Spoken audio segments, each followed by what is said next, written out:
إن الحمد لله نحمده ونستعينه ونستغفره ونعوذ بالله من شرور أنفسنا وسيئات أعمالنا من يهده الله فلا مضل له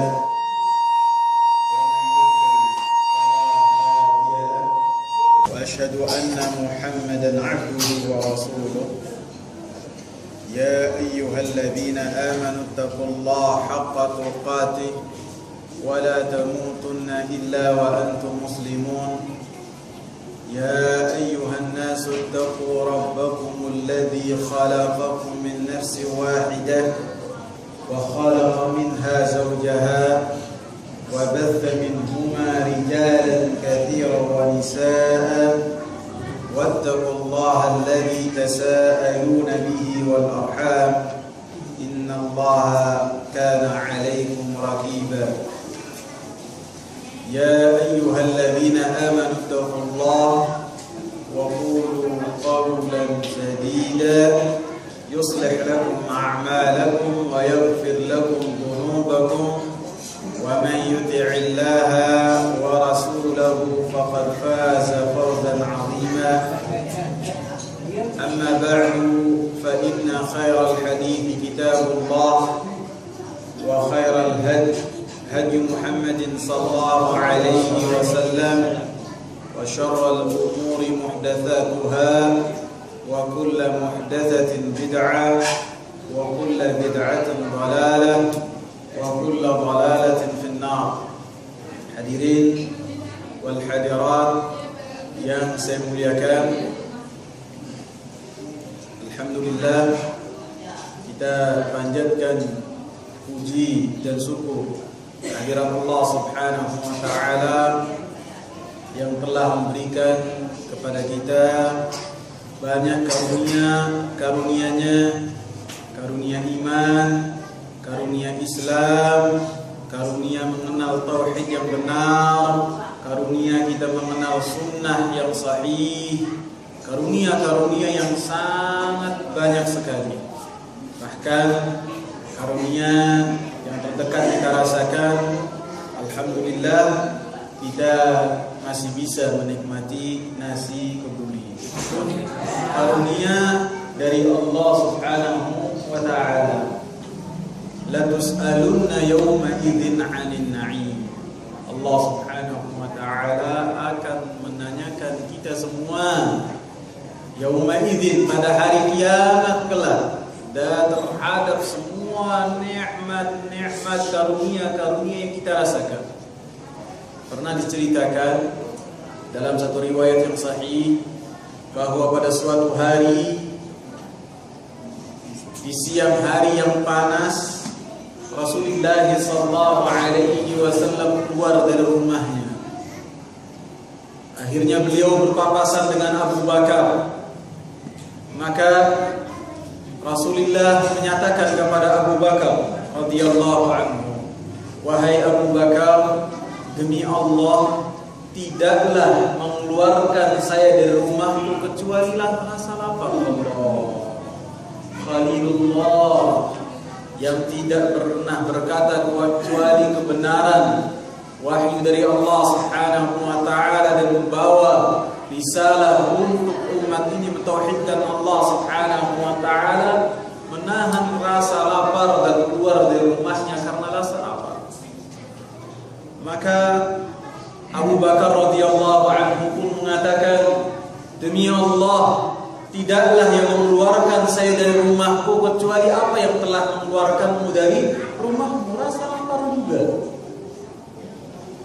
Berjalan sebentar, bertemulah dengan Umar bin Khattab radhiyallahu anhu. Umar bin Khattab pun mengatakan, "Demi Allah, tidaklah saya keluar dari rumah saya karena rasa laparan, nggak ada yang dimakan di rumahnya." Akhirnya ketiganya singgahlah ke rumah salah seorang sahabat yang kemungkinan dia itu memiliki makanan.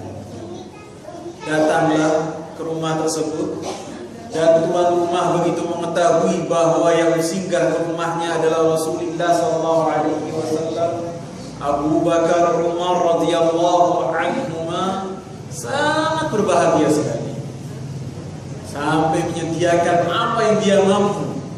Setelah gila merasa lapar ketiganya, maka Rasulullah sallallahu alaihi wasallam mengatakan kepada Abu Bakar dan Umar radhiyallahu anhu, kalian berdua akan ditanya oleh Allah Subhanahu wa taala tentang anugerah makan yang telah tadi kalian makan oleh Allah Subhanahu wa taala pada hari kiamat kelak. Hidupun kita, apa yang kita nikmati sekarang, salah satunya terdekat adalah nasi kebuli, maka kita akan ditanya oleh Allah Subhanahu wa taala pada hari kiamat kelak. Lebih-lebih anugerah Allah Subhanahu wa taala yang lainnya, seperti ilmu bermanfaat, akan ditanya seorang hamba dan tidak akan bergeser kakinya di hadapan Allah Subhanahu wa taala sampai ditanya tentang ilmunya. Ilmu ini dari Allah, yang Allah berikan kepada siapa saja yang Allah Subhanahu wa taala kehendaki. Oleh karenanya siapa yang mendapatkan ilmu, man yuridillahu bi khairan yufaqihu fid din. Siapa yang Allah Subhanahu wa taala kehendaki kebaikan, maka Allah berikan kepadanya ilmu yang bermanfaat. Yang ilmu bermanfaat tersebut diiringi dengan amal saleh. Bukan hanya mengumpulkan, akhirnya tersarikan di dalam benaknya perintah-perintah Allah, larangan-larangan Allah hanya sekedar sebuah hasanah pengetahuan saja. Maka ini seperti orang-orang Yahudi. Dan apa yang kita ketahui itu akan ditanya oleh Allah Subhanahu wa taala di hari kiamat kelak. La tazulu qadama 'abdin hatta yus'ala an arba'. Tidaklah bergeser kaki seorang hamba pada hari kiamat di hadapan Allah Subhanahu wa taala sampai ditanya tentang 4 hal. Salah satunya an ilmihi fi ma 'amila bihi, tentang ilmunya. Apakah ilmunya itu diamalkan apa tidak? Apakah ketika dia mendapatkan anugerah ilmu dari Allah Subhanahu wa taala, apakah ilmunya itu diiringi dengan amalan apakah tidak? Sehingga ketika dia itu tidak mengamalkan, maka menyerupai orang-orang yang telah mendapatkan murka dari Allah Subhanahu wa taala. Siapa mereka?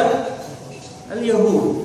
Dan dikatakan oleh Rasulullah sallallahu alaihi wasallam, al-yahudu maghdubun alaihim. Orang-orang Yahudi, mereka itu adalah orang-orang yang telah mendapatkan murka dari Allah Subhanahu wa taala.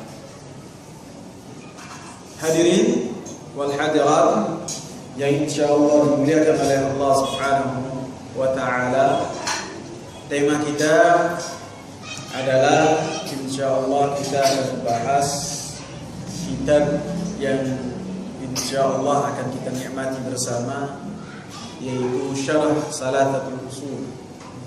Salasatul Usul yang dikarang oleh Syekh Muhammad bin Abdul Wahhab dan diberi penjelasan oleh Syekh Muhammad bin Shalih Al-Utsaimin. Insyaallah mulai malam ini dan seterusnya, insyaallah semoga Allah Subhanahu wa taala memberikan kita umur panjang di atas ketaatan kepada Allah Subhanahu wa taala. Kita akan membahas kitab ini. Ada dulu. Mau ada belum? Masih lama. 20. Tauhid kepada Allah Subhanahu wa taala, atau kenapa kita membahas tauhid? Mengesahkan Allah Subhanahu wa taala. Mengapa kita membahas tentang hal ini? Yang pertama, mungkin belum ada di masjid ini kajian tentang tauhid. Betul? Itu yang pertama. Yang kedua, tauhid memiliki keutamaan yang sangat luar biasa. yang sangat luar biasa. Dan mungkin di antara kita ada yang mengatakan kita sudah tahu, Ustaz, tapi perlu diingatkan lagi. Fadzakir wa dzakir fa inna dzikra tanfa'ul mu'minin. Berilah peringatan, ingatkanlah kembali. Karena ketika kita mengingatkan saudara kita itu akan bermanfaat buat siapa? Buat orang-orang yang beriman. Lebih-lebih orang-orang yang mengerti tentang keagungan tauhid dan keistimewaan tauhid, mereka akan takut terhadap keselamatan tauhid mereka. Contohnya siapa? Contohnya dari Khalilullah, kekasih Allah Subhanahu wa taala, Nabi Ibrahim alaihi salam. Beliau mengatakan dan berdoa kepada Allah Subhanahu wa taala, wajnubni wa baniya an na'budal asnam. Ya Allah, jauhkanlah saya, jauhkanlah anak keturunan saya untuk jangan sekali-kali sampai tergelincir untuk melakukan kesyirikan kepada Engkau ya Allah, sehingga menyembah berhala. Apabila Khalilullah, kekasih Allah, Nabi Ibrahim alaihi salam berdoa dengan doa demikian, maka kita harus lebih banyak lagi untuk kita takut kepada keselamatan akidah kita. Bagaimana dalam pengamalannya, bagaimana dalam menjaga tauhid kita. Rasulullah sallallahu alaihi wasallam selalu berupaya untuk menjaga semua pintu menuju kesyirikan kepada Allah Subhanahu wa taala. Dijaga semuanya. Ketika ada orang yang mengatakan masya Allah wa syitta, dan menurut kehendak Allah, sesuai kehendak Allah dan kehendakmu, maka Nabi Muhammad SAW langsung menutup pintu ini, karena ini bisa akan membawa kepada penyekutukan Allah Subhanahu wa taala. Langsung ditutup oleh Nabi Muhammad SAW. Aja'altani lillahi niddan, apakah engkau menjadikanku untuk Allah Subhanahu wa taala sekutu untuk Allah Subhanahu wa taala? Langsung ditutup oleh Nabi Muhammad sallallahu alaihi wasallam.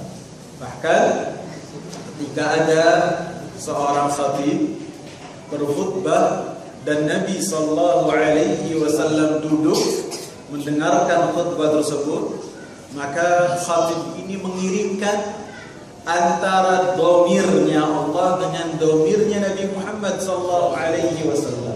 Kata gantinya diiringkan. Wa man ya'sihima faqad ghawa.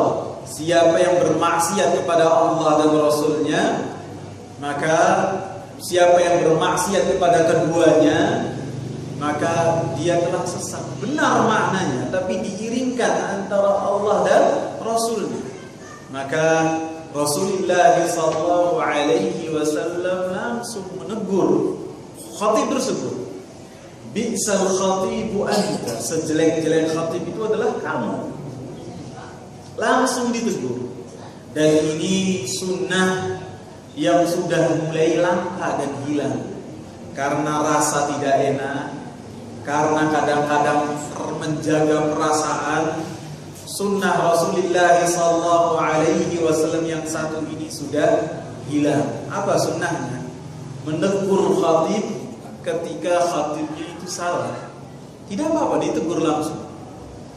Mungkin ada yang bertanya, bukankah Rasulullah mengatakan apa?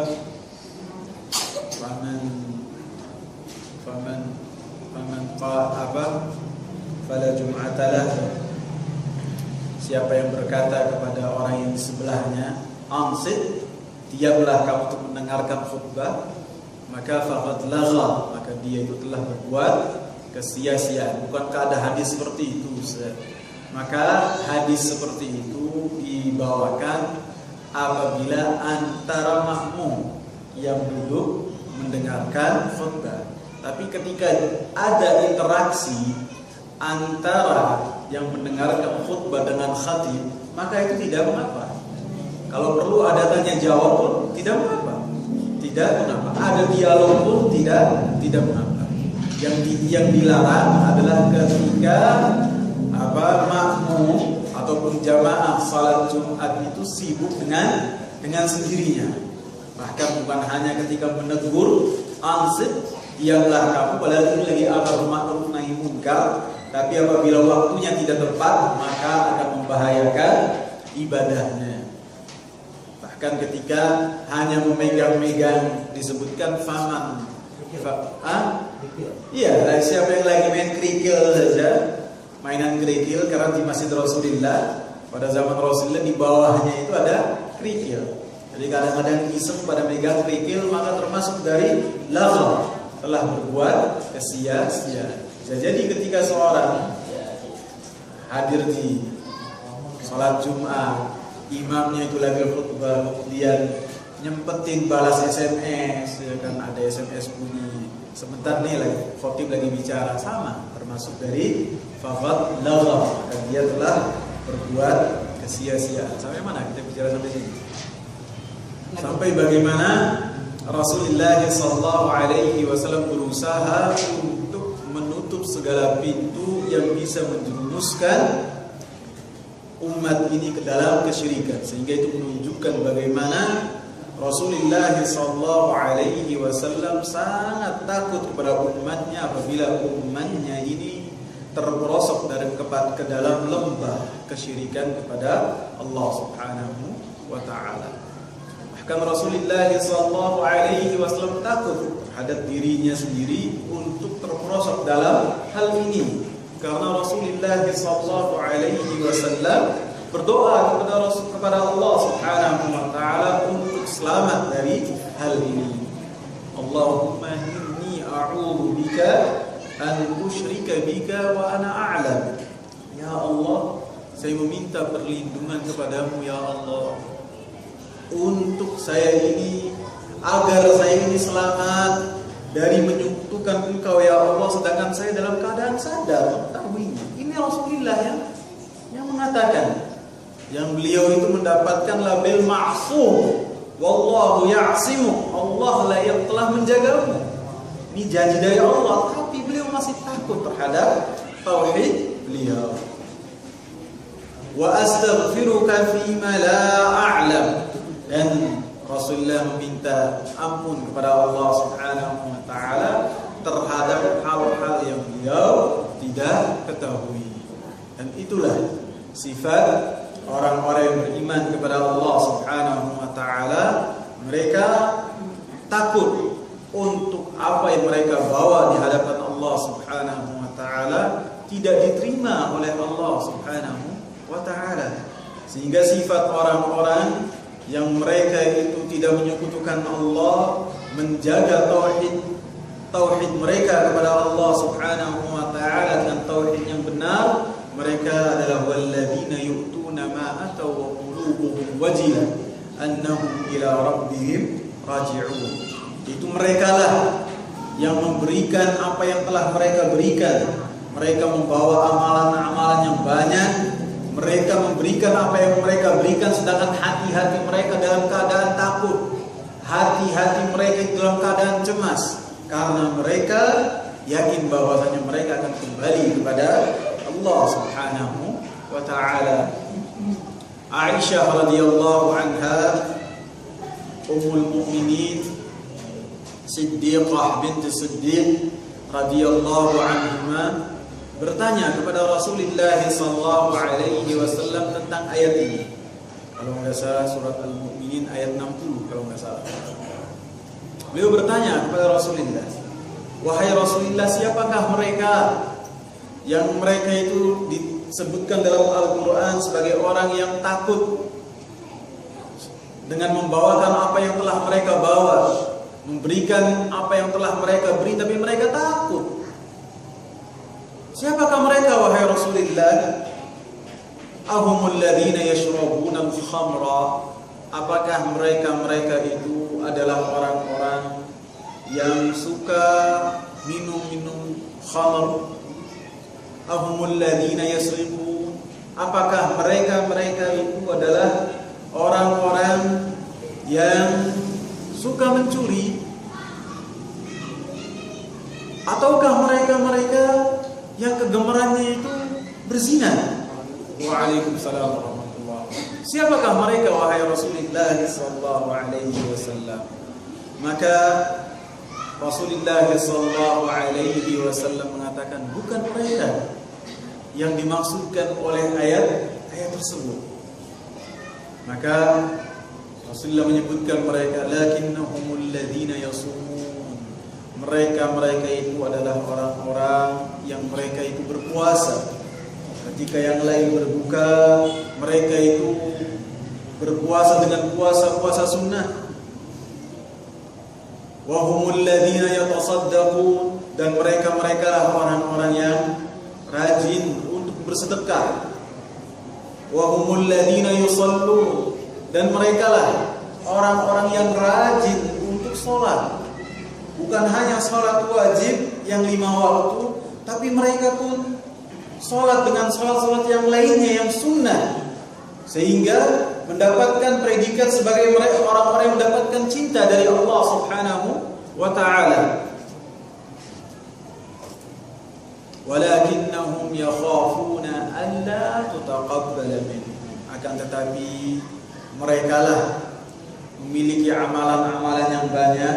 Mereka takut terhadap amalan-amalan mereka untuk tidak diterima oleh Allah Subhanahu wa ta'ala. Semua amal saleh, puasanya, zakatnya, umrahnya, hajinya, semua amalan-amalan saleh yang kita bisa jadi tampakkan dan kita sembunyikan, orang-orang yang memiliki tauhid kepada Allah Subhanahu wa ta'ala yang benar, maka mereka akan takut terhadap amalan yang mereka bawa tidak diterima oleh Allah Subhanahu wa ta'ala, termasuk tauhid yang mereka bawa. Bisa jadi takut apabila tauhidnya itu tidak diterima oleh Allah Subhanahu wa ta'ala. Ulaika yusari'una fil khairat, maka kata Rasulullah, merekalah orang-orang yang selalu bersegera dalam melakukan kebaikan. Al-Imam Ibnu Qayyim rahimahullah ketika beliau mengomentari hadis ini, beliau mengatakan, wasafallahu subhanahu wa ta'ala ahla sa'adati bil ihsani ma'al khawf. Allah Subhanahu wa ta'ala mensifati orang-orang yang memiliki kebahagiaan di dunia dan di akhirat dengan apa? Dengan mereka itu selalu berbuat baik dengan kebaikan yang banyak. Akan tetapi diiringi dengan apa? Ma'al khawf, akan tetapi memiliki rasa takut terhadap amalan-amalan mereka. Wa wasafallahu al-ashqiya bil isaati ma'al aman. Akan tetapi Allah Subhanahu wa ta'ala mensifati orang-orang yang mereka itu akan mendapatkan kesusahan, kesengsaraan di dunia dan di akhirat.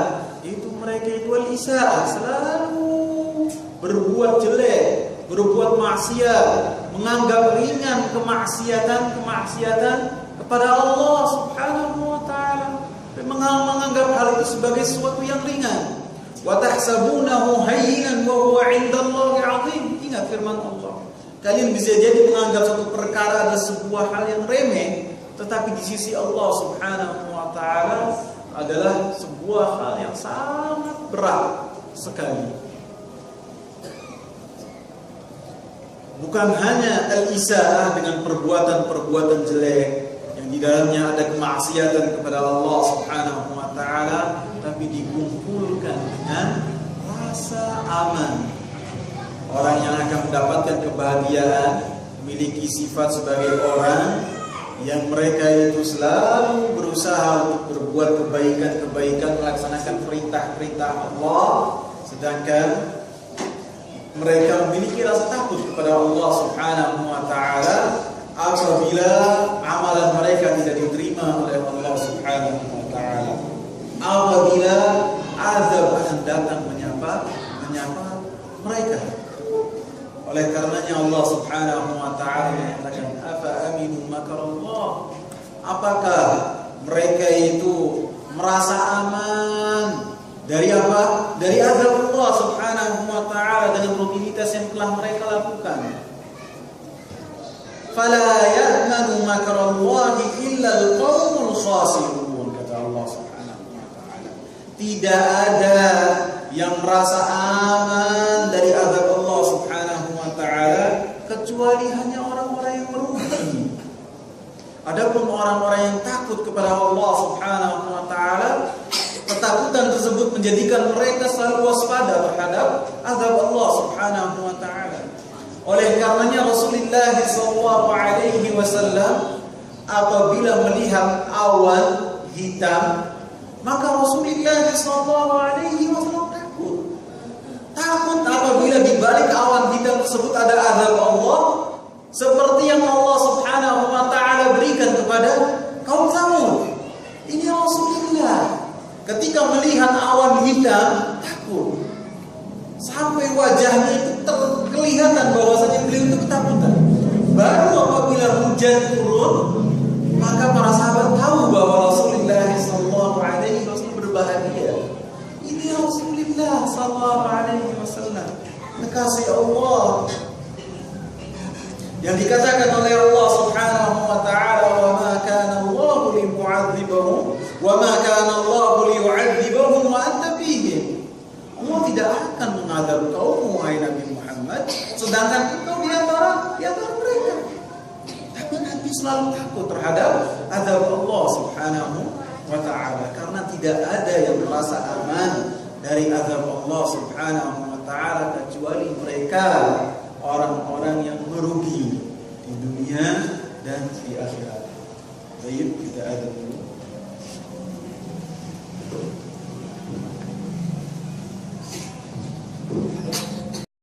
Wassalamu ala rasulillah.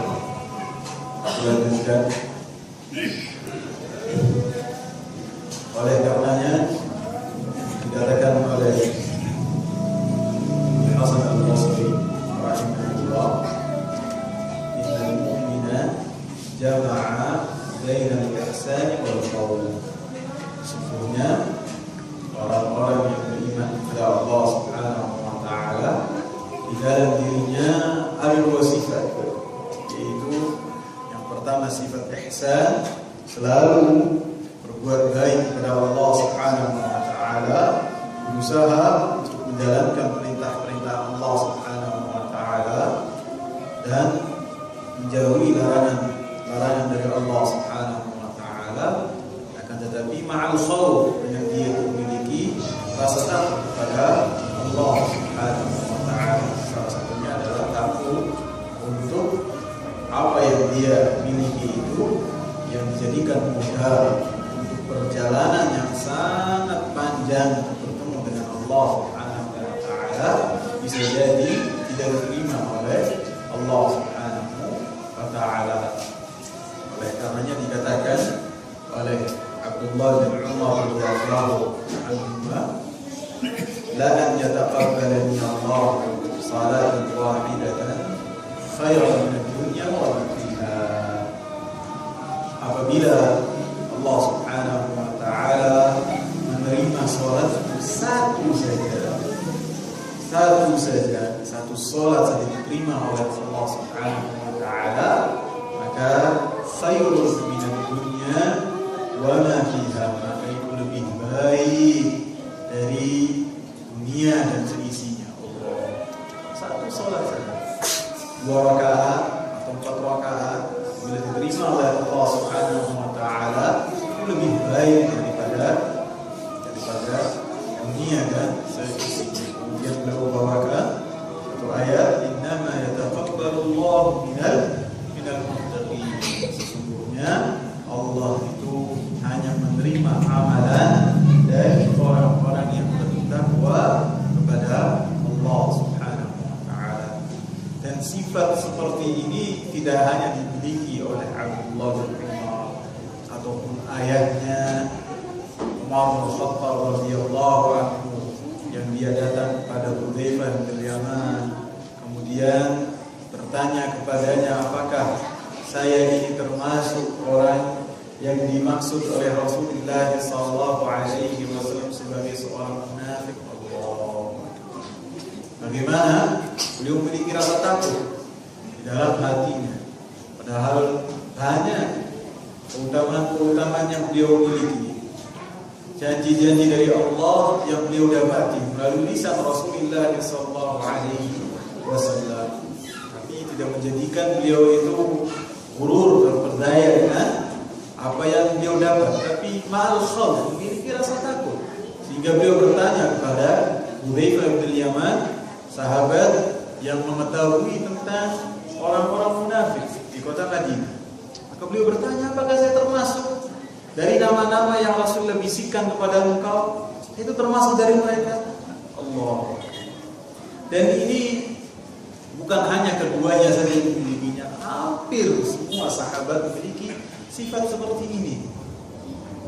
Dan ini dikatakan oleh Ibn Abi Mulaika, adraktu akthara min 30 sahabat. Saya itu bertemu dengan lebih dari 30 sahabat. Kullihim yakhafu ala nafsihi an-nifaq. Semuanya, tidak mayoritasnya, semuanya yang telah ditemui oleh Ibn Abi Mulaika takut apabila ada kemunafikan di hatinya. Apa kemunafikan itu? Akidahnya tidak diterima oleh Allah Subhanahu wa ta'ala. Padahal mereka adalah sahabat-sahabat Rasulullah sallallahu alaihi wasallam, dan mereka pun telah mendapatkan peringatan oleh Rasulullah sallallahu alaihi wasallam. Dan Rasulullah mengatakan kepada mereka, ayyuhan nas ittaqu hadzal syirka.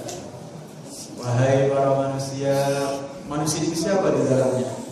Ada Abu Bakar, ada Umar, ada Uthman, ada Ali, dan sahabat-sahabat yang lainnya radhiyallahu anhum wa radu an. Ittaqu hadzal syirka. Kalian takutlah terhadap kesyirikan ini. Ini yang diperingatkan adalah sahabat-sahabat Rasulullah sallallahu alaihi wasallam.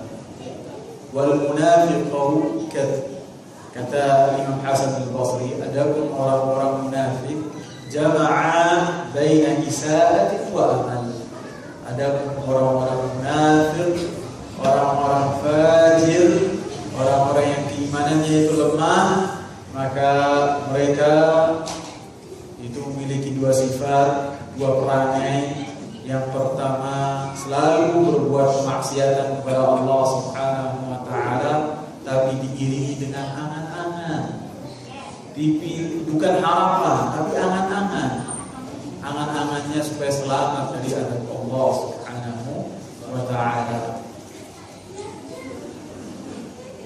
Jadi itulah mengapa kita membahas tauhid pada pertemuan-pertemuan berikutnya, karena supaya lebih tebal pengetahuan kita tentang tauhidkan kepada Allah Subhanahu wa ta'ala dengan tauhid yang benar.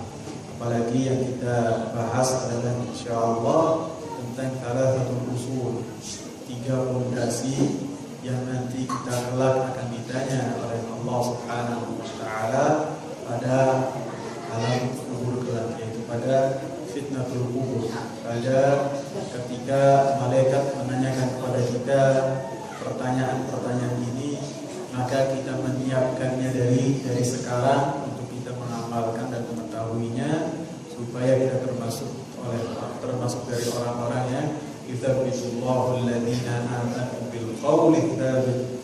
Allah Subhanahu wa ta'ala menetapkan orang-orang yang beriman, yang ditetapkan oleh Allah hanya orang-orang yang beriman, orang-orang yang bertauhid kepada Allah Subhanahu wa ta'ala bil qawli tsabit, dengan perkataan yang teguh, perkataan yang kuat di dunia tetapkan adalah orang-orang yang beriman kepada Allah Subhanahu wa taala. Mungkin hanya ini mukadimah yang bisa saya sampaikan. Insyaallah pada pertemuan yang akan datang kita akan mulai buka kitab Syarah Salatul Usul. Subhanakallahumma wa bihamdika asyhadu an la ilaha illa anta astaghfiruka wa atubu ilaik. Wassalamu alaikum warahmatullahi wabarakatuh.